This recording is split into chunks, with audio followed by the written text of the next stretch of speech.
Week All right, six. everyone. Welcome back. Dropping Klefbombs League, Fantasy League, week 6. About getting underway right as we're speaking here. It's about puck drops going around the NHL. It's Monday. We Mm. just finished up some craziness on the Sunday night. The league's going strong. The playoff race is getting tight now. 2 weeks left until trade deadline. There's some trades going on as per usual. That's how we'll kick Plus, things off. plus the rivalry week coming up. Rivalry, yeah, 1 week away. We'll kick that off next Yeah, week. Yeah, yeah, so that'll be fun. it's gonna be good. I It's will gonna be say good. that I'm kind of looking forward to the trade deadline because I'm expecting things to get really busy for me over the next little bit. Oh yeah. Announcing all these trades and Oh stuff. okay. Just with everybody running out of ads, I do expect people to start to be like, hey, I added this goalie. Who wants to flip me a winger for the goalie so we both save an ad? I Yep. expect a lot of that to happen in the next couple weeks. So It I can only feel like happen for once we two get more through weeks, that, right? Because once if you're smart, you'll do more of that now and save your ads. But then again, if you're top, I was thinking about this today and I was like, you know what?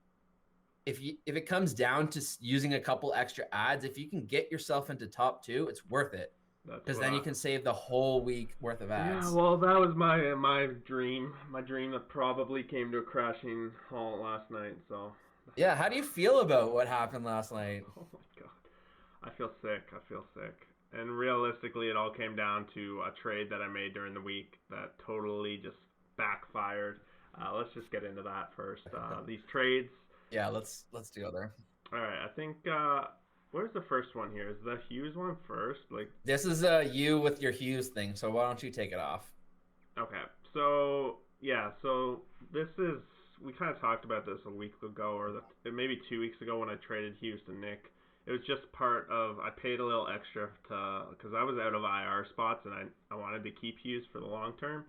So I rented it. I gave him an extra round pick, sent him Hughes, and then this is just me getting him back. So like the rule says, I can't get him directly from Nick, right? So we trade him to Steve, and honestly, there was a little bit of panic here at one point because I had set it up with Ben to get this done.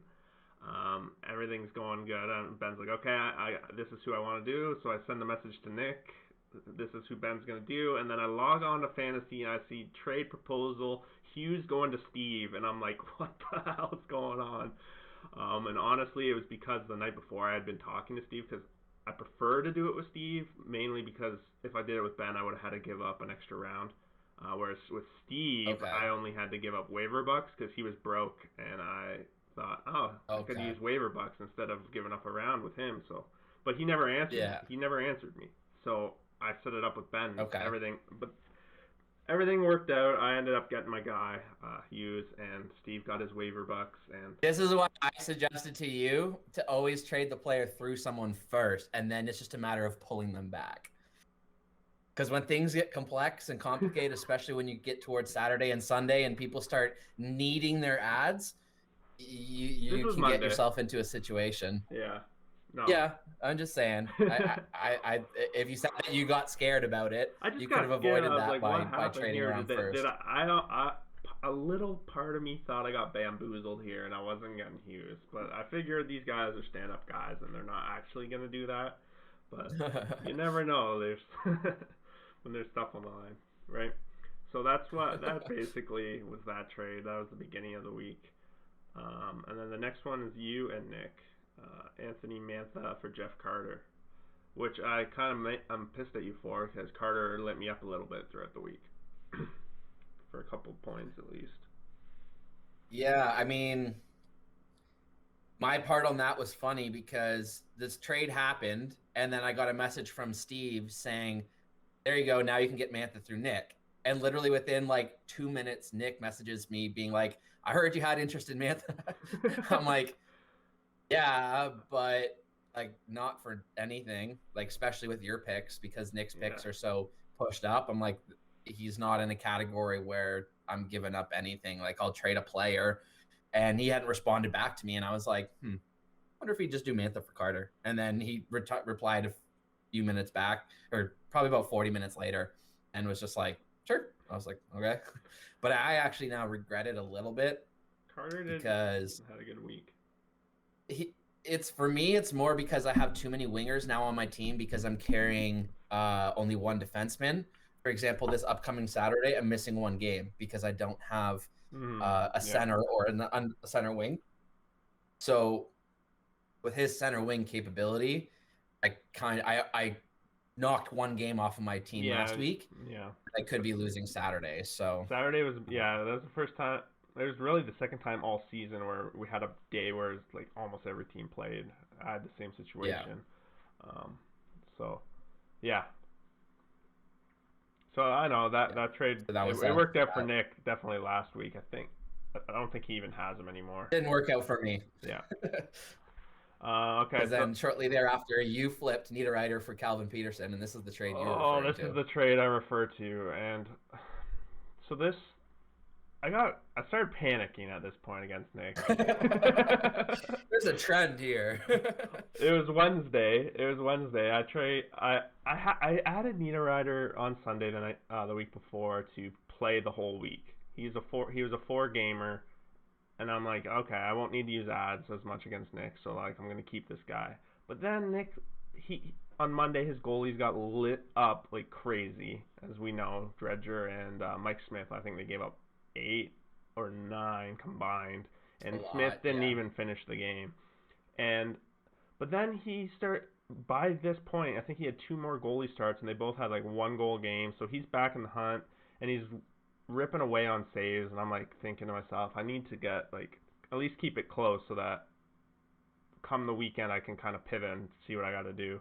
So Steve at the time in the group, he mentioned he wants to trade a goalie, and he had Capo Kakinen and he had Calvin Peterson, and I know you kind of know that I like Calvin Peterson a bit. Yeah. And I expected them both to play. I didn't wait. Actually, I thought Capo Kakinen had the majority chance of not playing compared to Peterson, because Peterson had been the guy in LA. Quick had just played the game before. I should have counted him. And Talbot just came off IR too. Yeah, so I thought they would be giving him a shot, right? I should have maybe been a little more weighty, because Quick did have a shutout the game before, so that like sometimes in these situations they don't go back to him. But yeah, so long story short, Calvin Peterson didn't play. I end up dropping him before I even use him once. And Nino Niederreiter goes on to have his next 2 games, like 4 points, game-winning goal. Like, these are categories I end up losing by 1 in each thing. And it literally cost me the whole week because But you weren't playing Steve, were you? No, it doesn't. No, it's not about playing Steve. It's about if I didn't trade, if I just waited and found out Calvin wasn't playing, I wouldn't have made a trade at all. I would have had Nino for 2 extra games, like I originally planned. I got a little panic. If I just trust the process, I needed somebody to send me the trust the process meme. Where was that? Where was that? But getting a little panicky. I think this is like the second time I've gotten a little panicky, and it's cost me in like 2 or 3 weeks. So like I need to relax. I'm pushing these trades too quick sometimes. I told you that like 10 days ago. I was like, you need to chill. I'm like, no, I need this trade now. I need this trade now. And it's ended up killing me. And yeah, so going back to Goose my advice, honestly, is if you're gonna do a trade and you're not sure, leave it on the trade offer and go and make a coffee, go and have a shower, go and do something and come back. That's the other thing. I thought Steve was going to need a player. Like, he ends up dropping Nino as soon as he gets him, right? Yeah. So he just did you a favor. I guess. Or what you had hoped to be a favor. Yeah, so I didn't realize, really, he screwed you. Yeah, had I realized that he was just going to drop him, I would have tried to keep him and figured out another way. But like, I just sent him a proposal. I'm like, hey, I sent you a proposal. What do you think? And he accepted like 15. I didn't even have a chance to rethink anything. Yeah. Boom. So I was like, well. Guess we're going that way. Yeah. So long story short, we almost turned that into something between you and I after, because I think this all happens the same day, this next trade too. Because you end up taking Kakkonen, who was my other, who I chose not to. Yeah, I had got a little panicky myself just because with the Tampa Dallas games being postponed, and I think it was Arizona lost one, and Boston only had 2 game schedule, and with their rotation, I only got 1 game at a Rask. So like I was in very big danger of not meeting minimum games when I'm carrying 3 goalies.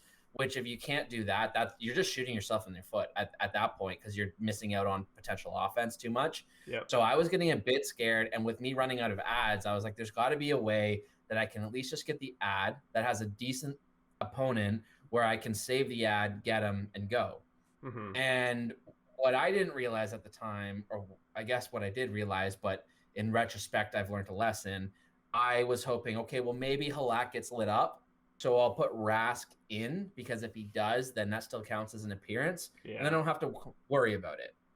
But then I made the trade and I realized after I had already made the trade, same thing, I sent it and like it was accepted within like 30 seconds. Come on, so I was Steve. like, okay. Steve's got to hold off the trigger a little bit. Well, it's been offered to him. There's no fault on him. I know. But then I got him on my team, and I was like, God damn it, I can't get him into my freaking lineup. So then we go, I said to you, okay, well, if you can't get Peterson, do you want Kakkonen? And you're like, yeah, sure. And it was like 3 minutes to start time, and it said on both of our players that the game had already started. Yeah. So obviously Rask had already used the spot on my side, and he could have been used on your because side. Calvin's game actually started a little bit earlier than Kakkonen's game, but I had Calvin on the bench, but you still can't trade him after. Yeah, and that's why the trade was vetoed because there's no point. I mean, we could have got the guys and dropped them, which we did anyways. Yeah. But I just figured whatever, veto it. It's irrelevant. Yeah, like the stipulation in theory was that I was going to start. It was for the start, and when that became impossible. Yeah, exactly. So had we agreed where there was picks or other players, we would have still had to do it just because. Exactly, yeah.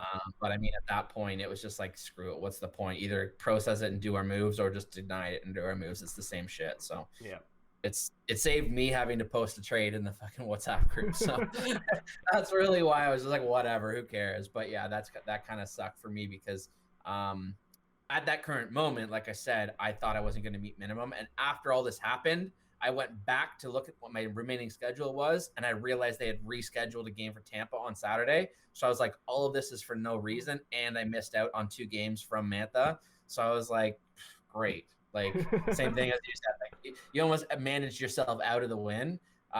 Luckily enough, Jamie's team had a pretty cold week, so I got lucky there. But yeah. Yeah, I managed myself out of the win, and Nick's team is the hottest.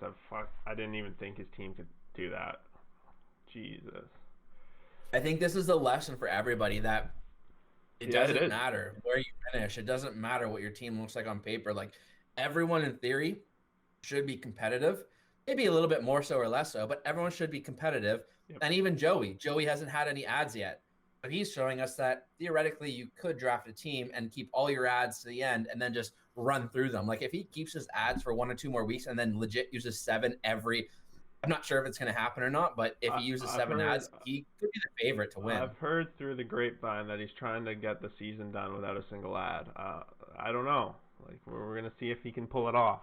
I've heard that those words have come out of his mouth though, or through his fingers. I don't know. Okay. Interesting. Okay, moving on to this next trade, February 20th. I think this was Friday. Andrew Kopp, Thatcher Demko go to Nick. He gives up Viditek, Vanacek, and Hornquist, which to me was kind of super surprising because those 2 guys were staples in him whooping my ass early in the week. But I guess he gets the round upgrade.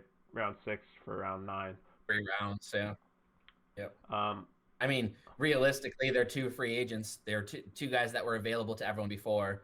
I mean, he didn't get any names back either. He ended up dropping 1, but still he got 3 rounds for It's crazy to nothing, think really. that Hornquist has been on potentially 5 different teams now. That guy should have been rostered by now.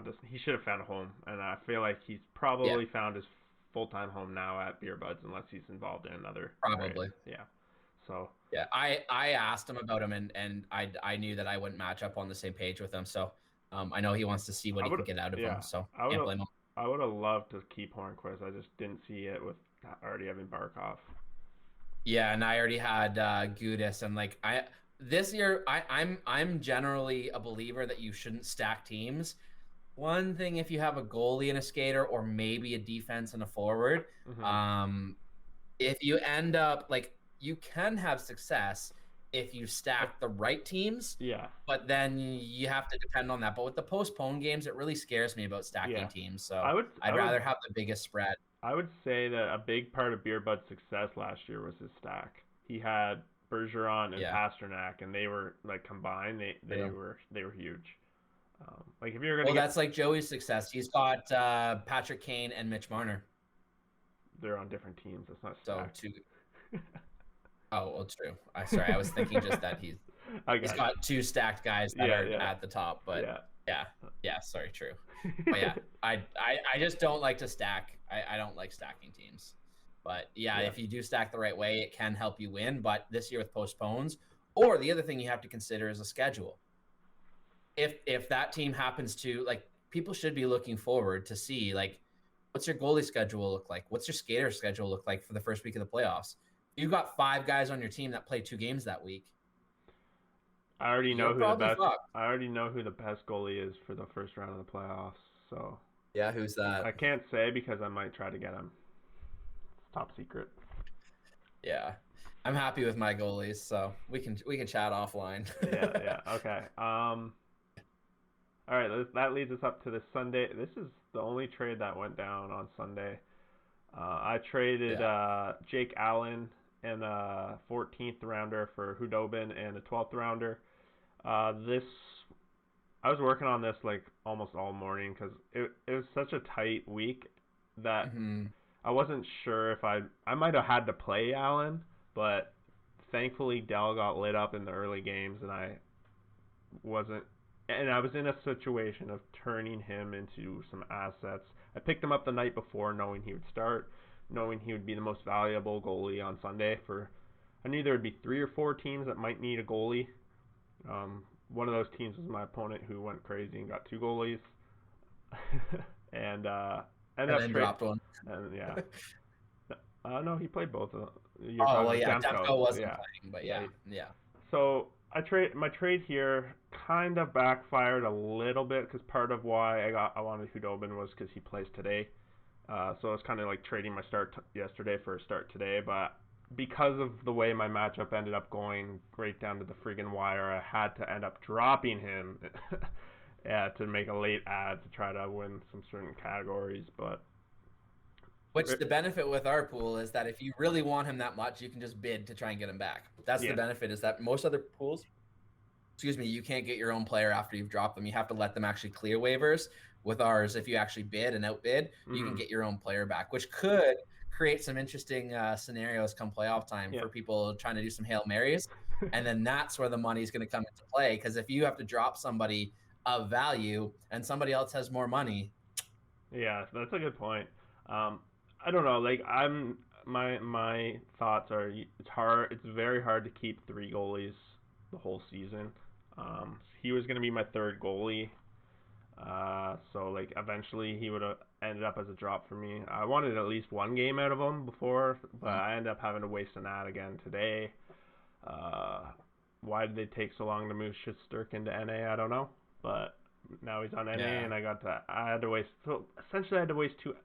I'm wasting ads where I plan to not. But long story short, Jesse really wanted a goalie because he was down by 1 save.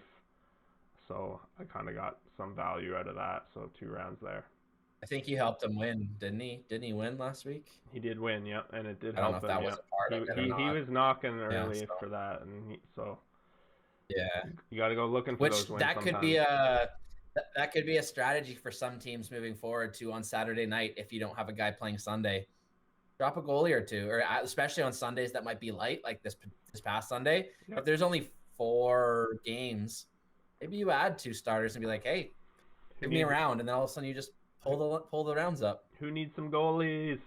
Yeah. Yeah, I got 2 of them. Or Yeah. like if you happen to be in the lead and you don't need anything and you're like, well, I could use an ad and help somebody out, but also get a pick. You're basically buying rounds, right? Yeah. So Yeah. that's what Yeah, and I've looked he's at. yeah. Yeah, exactly. And Sundays, you never know. You never know what can go down. So let's get to this. Mhm. I guess it's probably the biggest trade of the week. It actually happened today, this morning, Yep. between Jesse and Steve's at it again. I think Steve takes the cup this week for most active trader, which is it's Yep. new. It's not me or you, so that's a good sign, right? Yeah. We've sparked the trades. Yes. So Jesse, Actually, you know what? I will say that everything that's happened has exactly created the type of thinking and process, whatever you want to call it, that I wanted. mhm. Like, it's kind of annoying to have to post all the trades sometimes if I'm trying to do stuff, or like I know a couple times you've been like, hey, have you been around? And like usually I'm pretty Yeah, available and around. exactly. But it would be that one time where I'm like busy or something like that, where it's like I need you to accept it. So like that's the only thing that kind of stresses me out a little bit. But outside of that, I'm excited. I love how there's all the trades and Yeah, the it's creativity and stuff. for sure. This But yeah, let's get to this trade. You want to go over it? sure. I'll Jesse gets Jack Eichel, Brendan Gallagher, Dominic Kubalik. So he gets two of the people I sent to Steve. Uh, also gets round 5, 9, 11. Gives up around 2 and 2 14s. So he gives up the biggest draft pick. He gives to Steve Nikolai Ehlers, Taylor Hall, and Mika Zibanejad. Mm-hmm.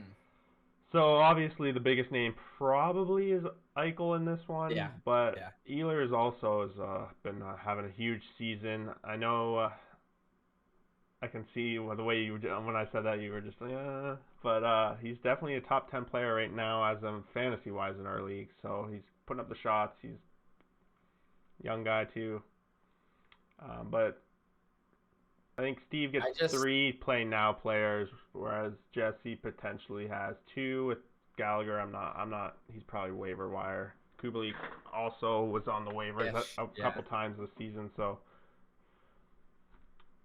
yeah, it's the biggest Yeah, trade this but week. people value him because I've tried to trade for Kubalik since I traded him away to Ben because like again I just look for guys with shots on goal because that's what I'm trying to go for, right? Mhm. So like I literally have one page, so probably about 20 guys on my watch list. A third of them maybe are free agents and 2/3 are rostered players currently. And some of them are guys like I know that I'm like, no, I won't get that guy, but I just want to watch him just in case. Some guys are like, this guy might get dropped, so I'll Mhm. see. And then there's some guys where it's like, let me see what the level of interest is. And so far, the trees that I've barked up haven't been where I think they should be, but that's not the end all be all, right? So it's just kind of like more so saying that like, okay, if that's what you value, I got to look elsewhere, right? So Yeah. um, for me, I'm kind of out of spots to look. I don't know what I'm gonna do. Yeah, this trade it's gonna be interesting. I'm against Jesse for rival week, which I'm not happy that I'm gonna be against Eichel and Ovechkin on the same team. Yeah, when they've been cold and you know it's just a matter of time till they heat Yeah, up. exactly. So I don't know. We'll see. It's it's an interesting scenario. Steve turned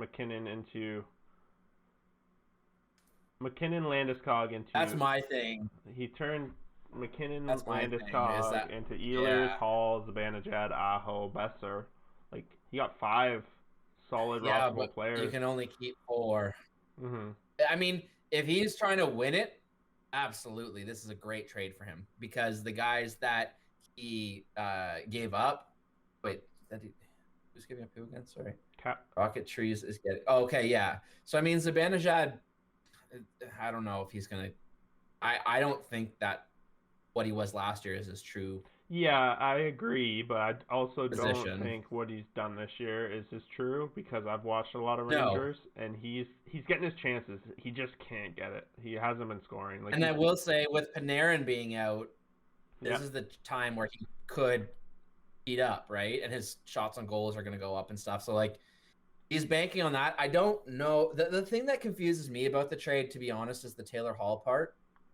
Um, I just I don't see the value in Taylor Hall this year. Mm-hmm. and I don't see the value as a keeper. I know that they had messaged me just something. There was some misunderstanding originally based on what they were going to trade. I don't know what happened. I don't know what was discussed. Whatever. I think what I can But share that I I don't know. know, what I can share that I know is that from what I can tell, Jesse like sent a message about a trade, and then Steve proposed a trade, and like Jesse was kind of like in and out of doing things, and just saw the trade and accepted it when he saw it, and then Steve saw the message that Jesse sent him, and they didn't like match up, and then they talked, and like Steve thought that Jesse didn't want the trade, and then Jesse thought, like, it turns out they're both happy at the end of the day from the sounds of it. So Okay. they both are. Okay. There's no issue as far as I can tell from either of them. It's just some sloppy. And like Yeah. yeah, the just overlapping of stuff and whatever. Mhm. Yeah.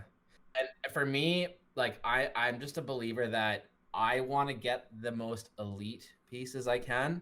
Like screw having 7 amazing players. I want 3 That's really, really, really me good ones, too. and Yeah. I'll deal it out. I'll deal with the rest of the roster later, Yep.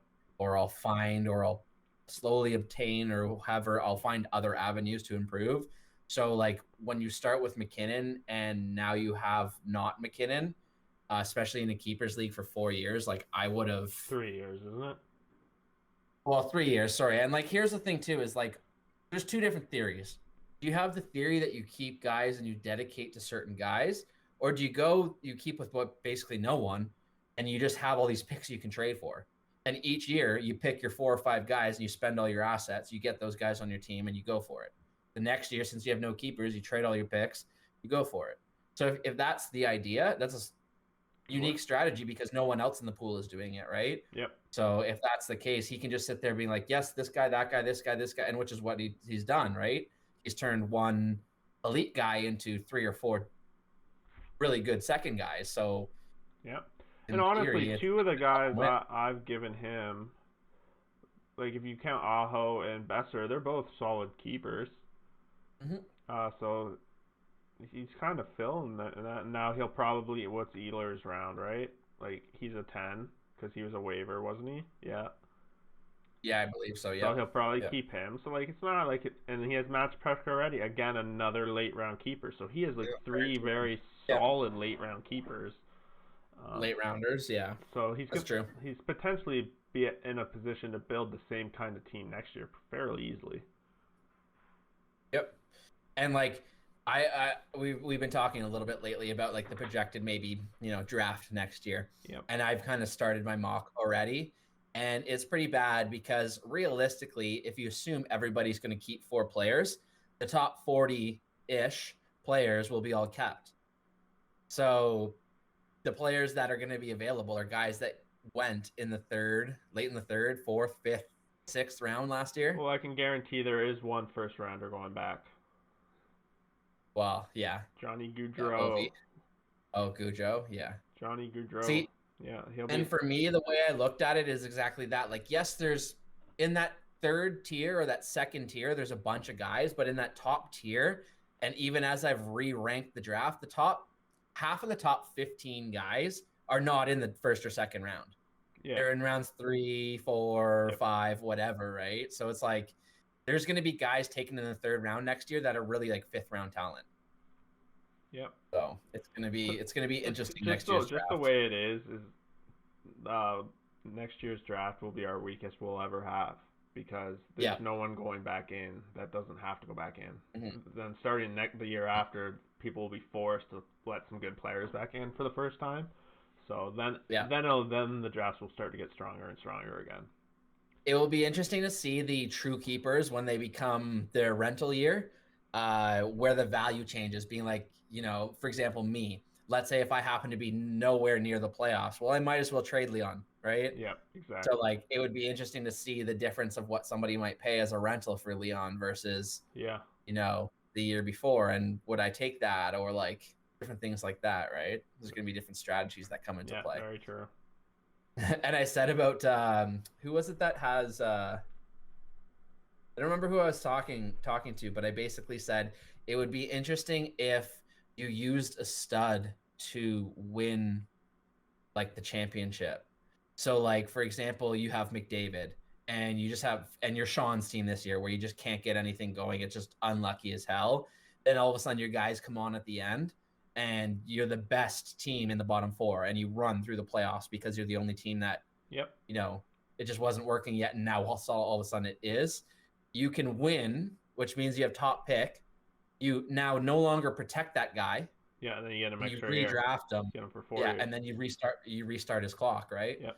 So it'll be interesting to for see someone situations like that. in theory, someone like Sean, I know he watches, so I don't know if I want to give him this idea, but I might. But like Pasternak, for instance, he could, even though he has him as a second rounder keeper now, he could win that and then drop him and then make him just so he has him for another 3 years instead of just 1 year. Yeah. Up his round. Yeah. And that. Yeah. Exactly. You got to weigh the balance, right? But I mean, at some point, you're gonna have to do that. Like I already told Nick, I told Nick that this past year, like if I sucked out, I'd consider not keeping Vasilevsky because then I could get him probably again in the second round. I'd have a top second round pick and then just restart his clock. No harm, no foul, right? Think he'd get him? You don't think he'd go like the first pick in the whole league? I mean, it's a risk to take, right? Yeah. But if you run up in the first round and there's only one or two live picks, and then I have the next pick after that, even if it's 3 picks down in the second round, if I have the top 4 pick, even if it's 18th overall, he might be available still. It's probably a good gamble unless somebody's like, no, I am taking him. But I don't ever see a goalie going in the first round. I don't get the read that anyone values a goalie to that capacity. That being said, if we have a full season next year, I think Vasilevsky might, because he's probably going to win the Vezina this year. Well, so like coming off of Vezina, do not count Mr. Grubauer out just yet. He's not. He won't be a finalist. What? Get out of here! No, he won't even. All right. No, you're drunk, but that's okay. I would guarantee that. I disagree. He's on fire. I know you did. But yeah. I was gonna ask something. I'm trying to remember what I was going to ask. Oh, when it comes to trades, while we're on that topic, how do we deal with the trade strategy when you trade for someone and then it's the whole but you get this player at the end of the year, but he's on your roster for the rest of the season, but then the rights go to him. That's something that works, right? Yeah. So this has a bit of an asterisk. I won't lie. Mm-hmm. You know how many times I've said I'm not touching it as long as it goes through the system, it works. Well, last year when we did the trades post the playoffs for I want this keeper, or I want that keeper, or I want to move the picks up for this round and that round, I had to do that all manually. So manual trades in the off season are acceptable, but manual trades during the season, nuh-uh. That's kind of the thought. So because I guess more what I'm saying is that after the season, these pre-agreed upon trades, let's say between Nick and Dylan, we know whatever's happening between Forsberg and whatever. Dylan cannot propose a trade to Nick or vice versa. That option goes away after the trade deadline. Yeah. So we can't use the system to do trades anyways, unless they open that up. If they open that up after the playoffs and they allow us to trade with picks and stuff, then I would prefer that we still keep it to the rule that it goes through the system. You can just swap bodies at that point, right? Yeah, I really just wanted to make sure that we're okay with this kind of camp of essentially you're essentially getting the best players from another team with him getting your players after the season. Yeah. Okay. Yeah. That's really just wanted to make sure. And that's again the rule with that is that I'm not getting involved if all of a sudden something happens and that Crosby example. Let's say Crosby gets a concussion and he's doubtful to play next year or something. Yeah. That's on them to renegotiate an appropriate deal and tell them what the outcome is. Yeah. I will not arbitrate. I will not get involved. Like you said earlier today to me, you're not an arbitrator. You're just And if those two guys burn each other's bridge, that's on them. If it gets to a point where it's disrupting the league, obviously I'd step in and be like, hey, like, we got to make this right. But like, if they disagree and all of a sudden they're like, fuck you, I'm not trading with you again, that's on them, not on me. That's part of the whole thing, though. Is you got to be able to maintain these relationships with these people. And that's the key thing, right? Like, I hope everyone can get more to the level of, like, it's unfortunate that I have a bit of an advantage just because I have the general contact with basically everyone, right? But with the WhatsApp group, and I think everyone has everyone's number, like, it's more accessible than it would be. Yeah. So I hope that everyone continues to kind of chat. It's starting to work. You can see even, like, just you're noticing it for sure. It's definitely improving, and it'll only get better the more we play with each other and the more we get to know each other. And like Beerbud said, once COVID all goes away, we're gonna throw a party with everyone or something. We'll get everyone. Yeah. I'll have to come out there to Ontario and drag Jesse up from Buffalo, and we'll all get together. Yeah, for sure. All right, let's. Jesse's allowed to. Oh, yeah, true that. But yeah, so the waiver bids are. Yeah, I'll let you. Got 2 waiver bids. Okay, you do that. You have it written down. I don't have them in front of me. Okay, so the first bid was actually most recent bid was Ben bidding $10 on Chris Dredger from Florida, which I was talking to Ben earlier today, and he's annoyed as hell with his goalies, and I would be too with whatever the hell is going on with Samsonov and with the Flames struggling. Like, I thought his goaltending was going to be his backbone, and it's been absolutely not. It's been the furthest thing from it until this point, and we're already halfway through the season. It's unfortunate he didn't give Vanacek a longer leash, or I don't know how he ended up losing. I feel bad because I kind of told him that, like, now is probably the time to go. Like, we're chatting, and he's like, just like, what would you do? And I'm like, I'd probably cut bait now. I think Samsonov's, if not next game, the very next game after that, he'll be available. So, like, I wouldn't hold him long term. I'd look at moving on from him. What is Samsonov's issue? Like, I don't even know. He's conditioning stints, so he's not quite physically there. Is it because of COVID, right? Yeah. So it turns out, like, what's his face, Ristolainen is still dealing. It's still going on with some of these players. Right? It's hard to tell. Yeah. It affects everybody differently too, right? So I mean, if you can't play at the top of your league, if you can't be a goalie and have your energy level the whole game, like, that's not fair to put him in the net, right? Especially late in the game if there's a power play and he's just getting bombarded. Want another Pavlovek issue on your hands. Pavlik, Andre Pavlik, passes out or whatever on the ice, So I mean, I know that. I feel a little bit bad just because, like I said, I feel like I gave him poor advice, even though it's what I would have done. So, like, I don't really feel bad, but at the same time, he was looking to me for some advice, and I guess I gave him not great advice at the time, so that kind of sucks. And he's been struggling a little bit with goalies, so I think he kind of just decided, let's go for it and see if this guy can help me. He should just get Khudobin now too while he's out there. He should. I mean, Khudobin's he's gonna get shut out. He's on his way already. Probably. I'll watch the game after. Actually, I heard Freddie Anderson is day-to-day with a lower body injury. Oh yeah. So I'll start the game. Yeah, it's Hutchison started tonight. We're almost an hour in, so I'm gonna start the game. I haven't looked at the scores or anything, so I'll start that. Is what you're saying? Okay. No spoilers. I mean, I can see the fantasy scores, but I can't see who's got what, obviously. So I'll stay away from that. Yep. But then Jesse bid $6 on Suzuki, which this is kind of something I just touched on, where people will bid on their own players. Yep. He actually swapped them in a trade, dropped them, and then was able to pick them back up because I guess he wanted them back. He just needed whatever else goalie starter. Exactly. I didn't look deeper to see what he needed, but he clearly needed something short term. So interesting to see if that sets the precedent for more people to do that.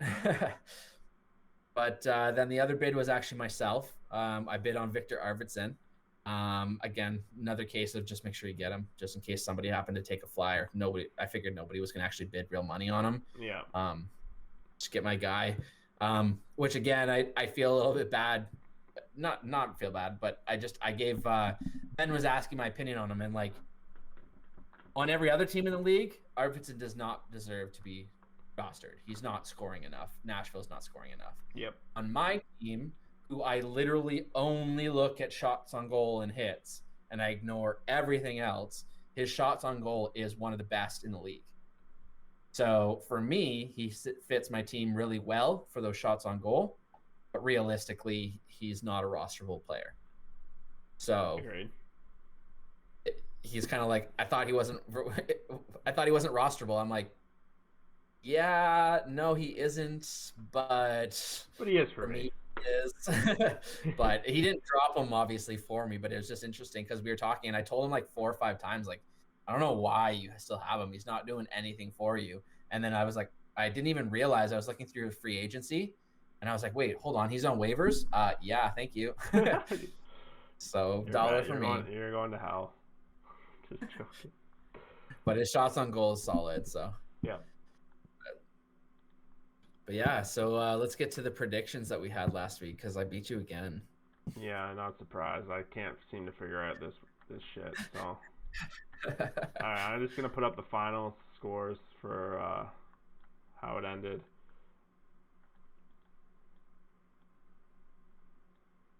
In front of me here. I don't know why it's not. It's like going weird, but.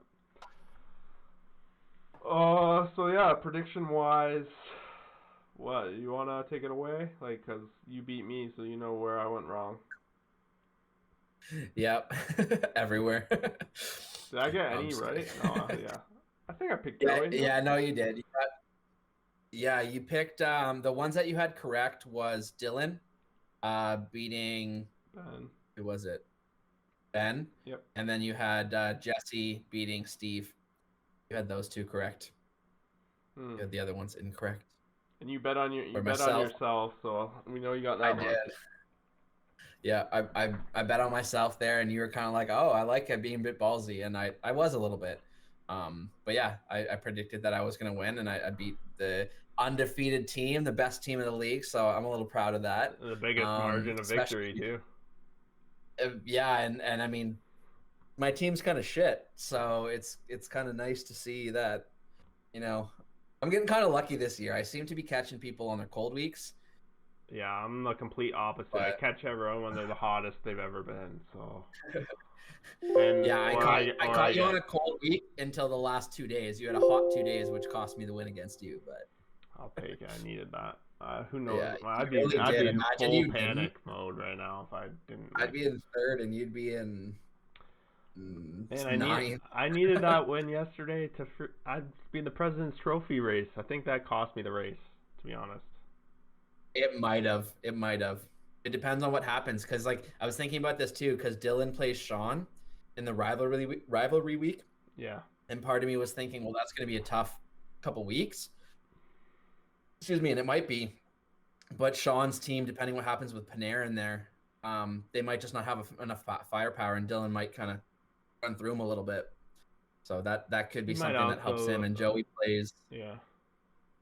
Who's Joey play? Joey plays Ben. So if Ben sells off, Joey could get 2 wins there. So is Joey gonna be on a streak ever since we told him about his goalies, and he's just gonna run everyone over? He might, because he plays. Who does he play me this right week? Now. Me.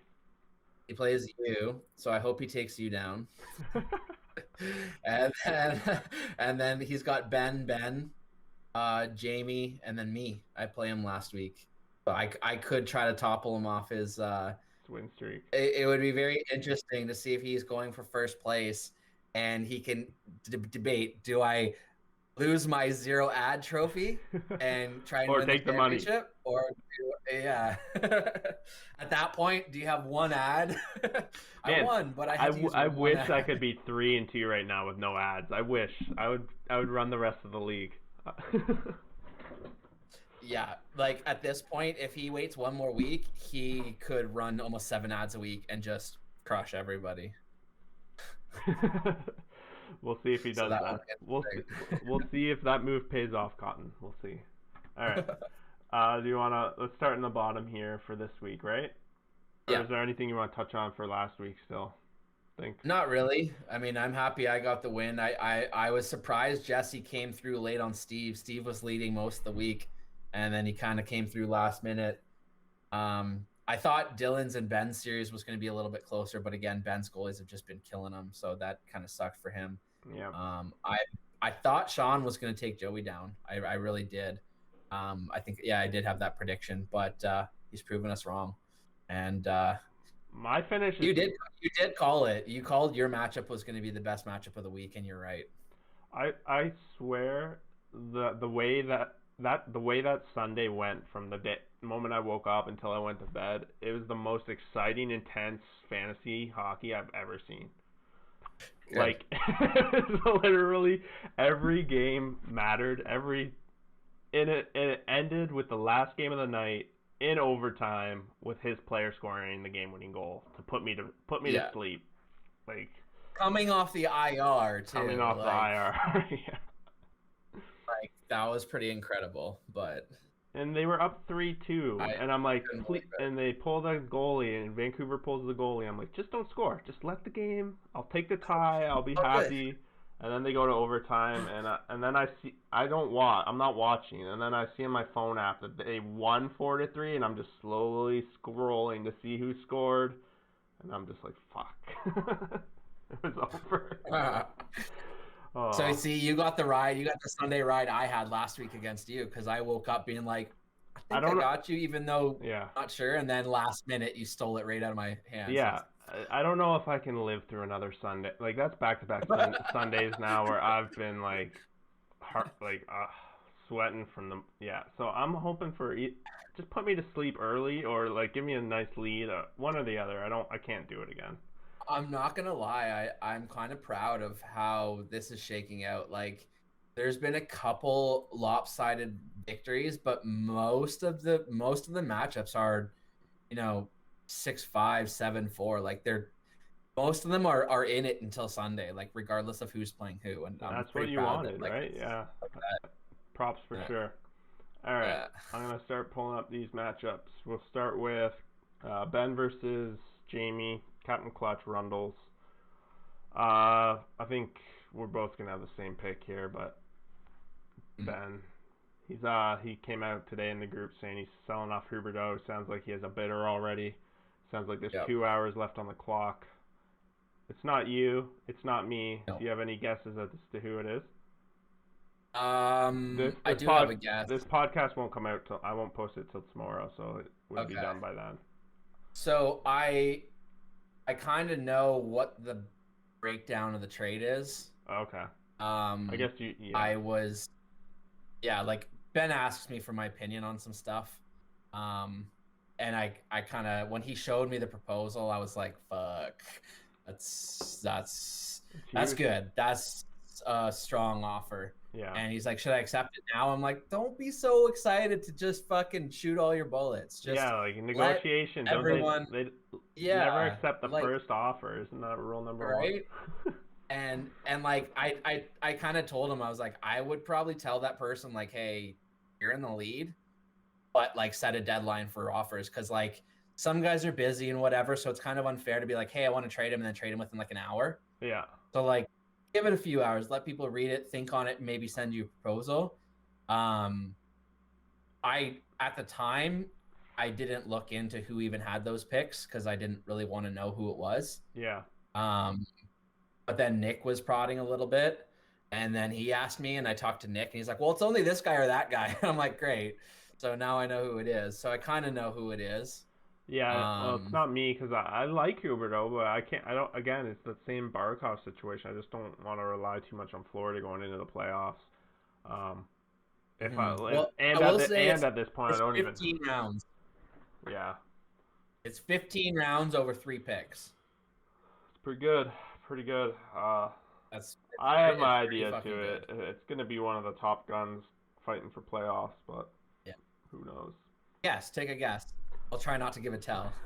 I'm not looking at you because I have the game in front of me. So my guess, my honest guess is Dylan.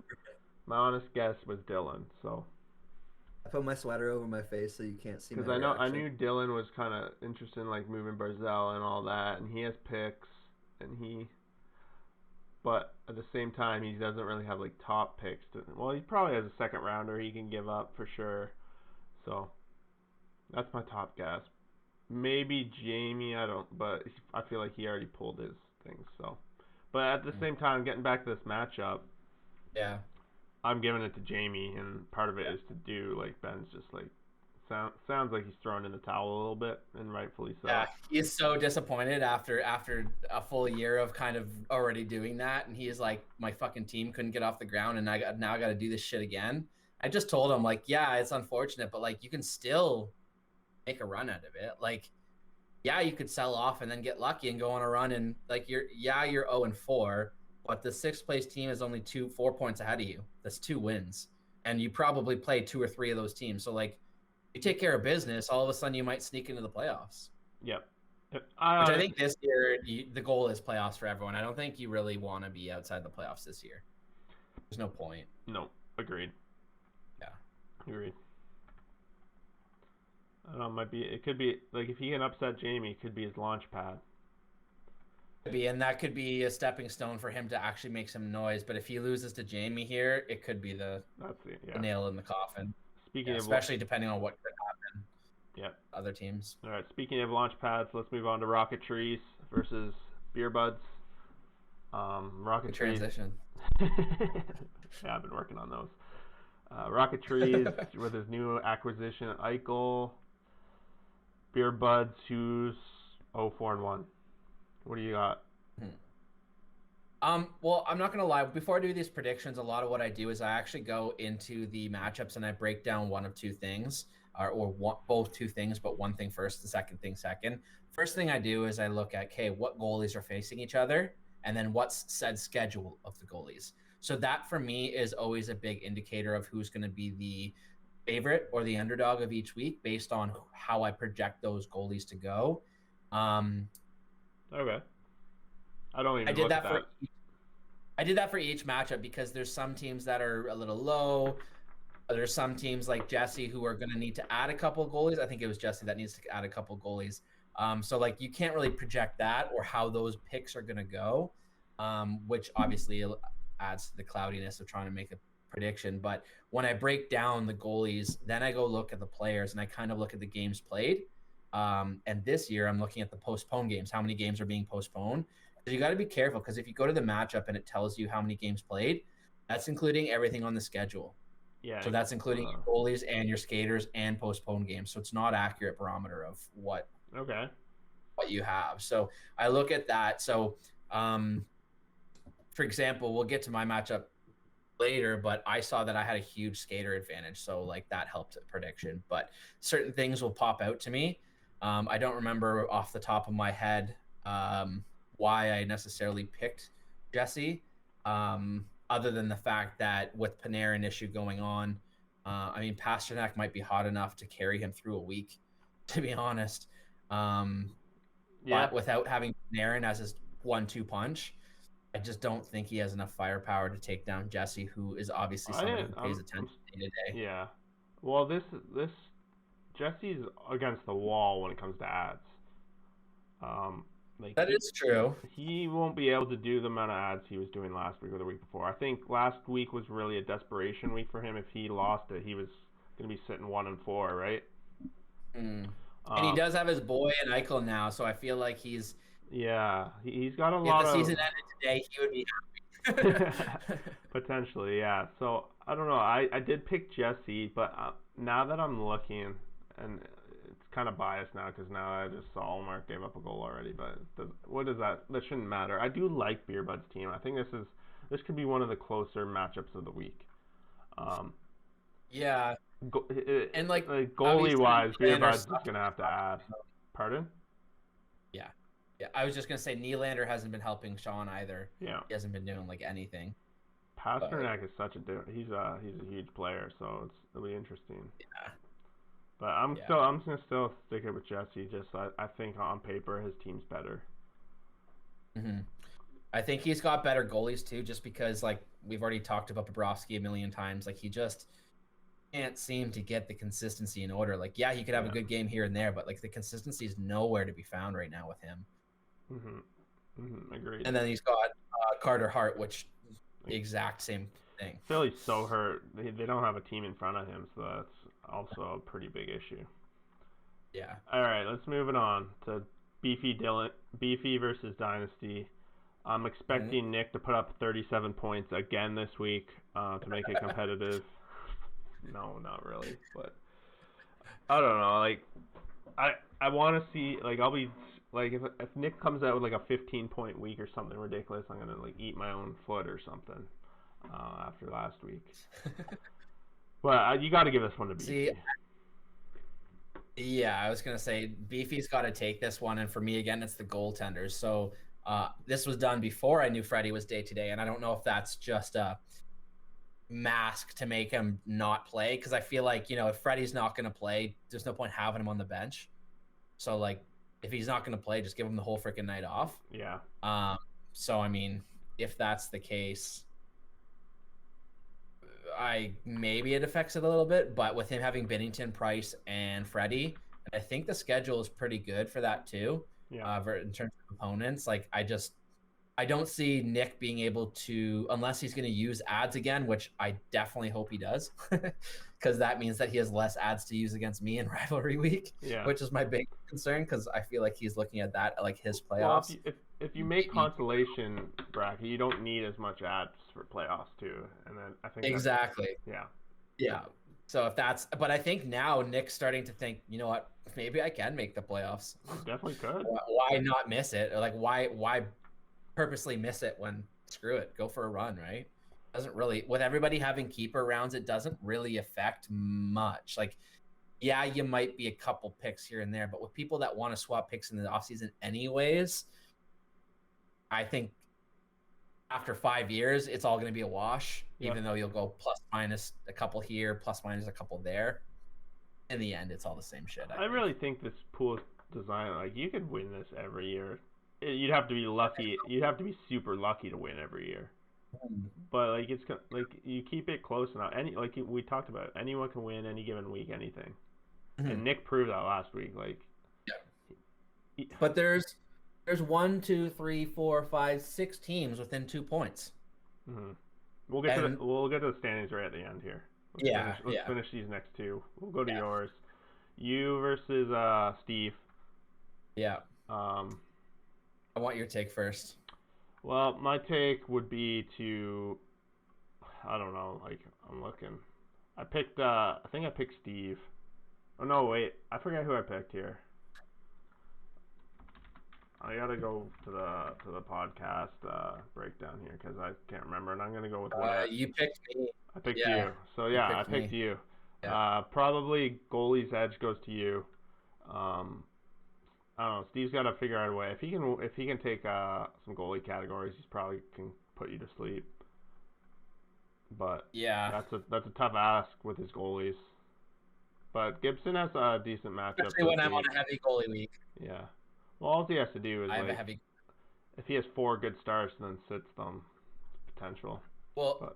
So I have a spreadsheet, obviously, that I do, and I do projections, and what I do is I take everybody's average game output, then I put the schedule on the side, and I change it to either 1 for if they're games, or I go through the week and I'll change it to 0 beforehand if there's acknowledgement postpones. And then what I'll do is I'll multiply their average output by the games played and go down to the bottom and tally that all up for the week. So it will tell me if I have a completely average week, this is the numbers I should expect. Therefore, if I surpass that, I've had a hot week. If I don't hit that, I've had a cold week. Okay. This week, when I compare the numbers to Steve, I should have over 200 saves this week. Damn. Which is insane. And with my goalies, 200 saves, if they have an average week, that's like a 220 goals against, maybe a 230 goals against, and probably a 918, 922 save. So he's got 2 starts with Gibson against Arizona, but then he's got versus Colorado and Colorado.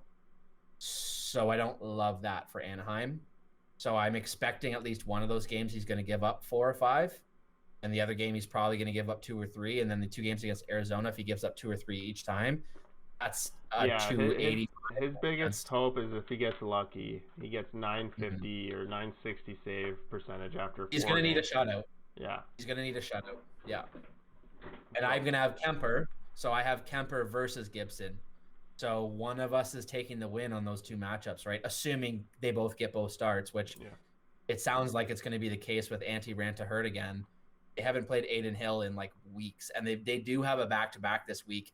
So I would assume he gets in one of those, but it's not tonight or the next one versus Anaheim. So I do expect Gibson and Kemper to go head-to-head both times. Yeah. So I like my chances of Arizona beating Anaheim, at least not if once, both of those games. Mm-hmm. So if I'm 2-0, obviously my goals against the save percentage is going to be better because I've given up less goals for the wins, right? Yeah. Well, assuming they're not shutouts or ties that go to shootouts or anything like that. But basically, a long way of saying that with my games played that I referred to, he's got a bit of a bad week for games. I think he has 3 or 4 guys who have 2-game weeks. So that's huge for me. I know Nikolai Ehlers is one of them.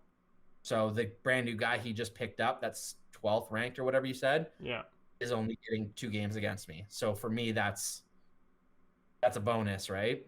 Yep. So because of his skater game played, the fact that nobody can touch me in hits, I'm a hit machine, and I really like my chances with goalies. I feel confident. I like my chances. Doesn't mean it's going to be easy. No, for sure. But I like it. I like my chances. Yeah, for sure. All right, last game of the week. Me versus Joey. Yep. So we're getting here. Who do you got? You know me. I got myself. So always bet on yourself. We have the same prediction, and again, it's very much how I projected things to go. And actually, you know what? I might be mixing up Gibson with Colorado because it's Vegas that plays Colorado 3. Oh no, it's Vegas plays Colorado early in the week and Anaheim late in the week. Arizona and Colorado have a back-to-back in the late week. Oh, okay. So I am mixing shit up. But regardless, he's got Fleury as Leonard's hurt, obviously. So he's got Fleury back-to-back against Colorado. I don't love that for them. I have Fleury, and I have the exact same situation in my other pool, actually. I have both Vegas goalies. Fleury only has one more game against Colorado. The last Is one. it? Yeah, their last game, their 4th game's tonight. It's the 4th. Oh, sorry. Yeah, it's Colorado, San Jose, and then Anaheim. So that's a pretty good schedule for him. Mm-hmm. But they might give Dansk a start this week. They might, but if they're not starting and they don't get shutouts against you, you're going to be the one that takes saves probably. Yep. Depending what happens with Grubauer, I mean, you know my stance on him. I think he's a good goalie, but I don't think he's an elite goalie. So I mean, if he plays elite, he could carry you this week, and that could be the difference. But if you don't add any goalie starts, I think he could take you down. I already added a goalie start today. Perfect. There you go. I know that's how I'm attacking Joey. Just making sure I get at least those 2 categories: wins and saves. Mm-hmm. It's not. Unfortunately, Monahan, I was really hoping he would miss today. He was day to day. But he played? He played, and he's already got a point, so there's that. Nice. But yeah, I did actually see that it was at 1.01, but I don't want to look anymore. Yeah, I think I have the advantage when it comes to hits. I think I can outmaneuver with shots, so it's gonna be tight. It's gonna be tight, and if he has like Kane or Marner or any of those guys just have a good week, I could be in trouble. But luckily, I added that friggin' weapon of mine. I have my own ace these days, McKinnon. So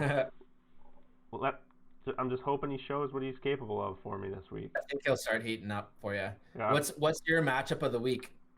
My matchup of the week was that Beer Buds week. I really think Beer Buds Rocketries. Because honestly, if Beer Buds takes that one, that hurts. It helps me a lot in the playoff hunt. And it essentially makes him still have a long shot, but it's still there in Rock because he's like you said about Ben. You got to beat those people in front of you, and right now that's everybody. So, I couldn't decide. I think it's gonna.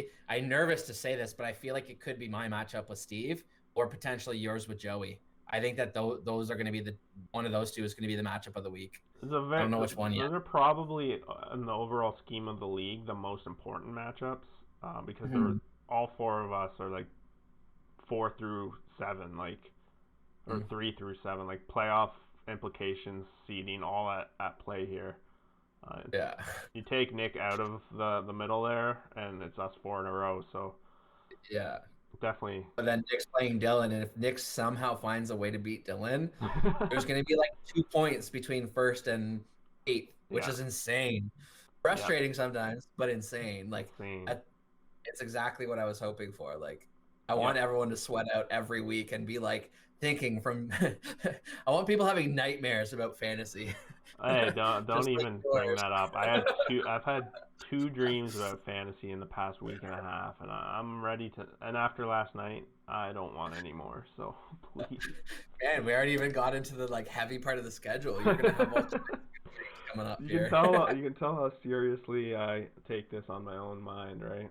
So yeah. just so Well, much you're in a fun. bit of a unique situation because if I was you, like right now, because there's so much hockey going on. Like I watch hockey every night after Misha goes to bed, and it happens every night where I'm like, I'm tired, and I'll just watch the first period, and then I get watching another game. I'm like, oh, but I want to. For me, it's a lot. I like to do scouting reports, specifically on goalies. So I've been watching a lot of Arizona games because I've been wanting to get my eye on Kemper a bit, and I've been watching a bit of Boston games, but their defense hasn't been great, and Rask hasn't been great, so I've been staying away from them a little bit. But certain guys like Connor Garland or like Kyle Palmieri or certain guys that I'm like, do I want them on my team? Do I not want them on my team? I try to get a feel for how they're being used. Because if they're like just a spare piece, then like I know I don't need to hold this guy.